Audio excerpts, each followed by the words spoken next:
let's talk a little bit more about the cycles of sleep and what they represent for us in terms of brain health. So initially we go into a deep sleep state. That should be on the front end of our sleep. And if you're using a wearable device, a watch, different types of those, a ring, you have an Oura ring, there's many different types of wearables are called, so that can help you analyze the quality and depth of your sleep, if you will. So we want to know that deep sleep is occurring early, and that really needs to be a good part of that beginning sleep, because if we're not getting deep sleep, then we're not getting the physiologic restoration, not only of the brain, but of the whole body. And then we're going to go through an up and down cycle from light sleep to REM sleep, rapid eye movement, and back down, and we keep going through those cycles until the point where we wake up. Now, why is the REM sleep important? Have you had stressful days? I mean, any of us, if you're a human being, you've had a stressful emotional day.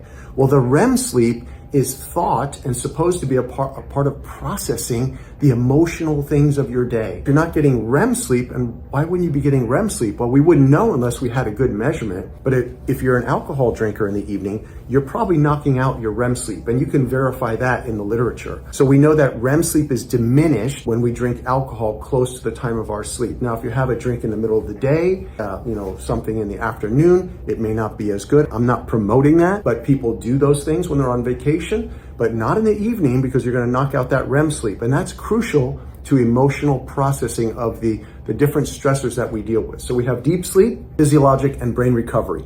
Metabolically, like everything that has to recover. REM sleep, emotional processing. And then we have the light sleep stages that also help with the processing of information that we've dealt with throughout the day, memory consolidation, and so on.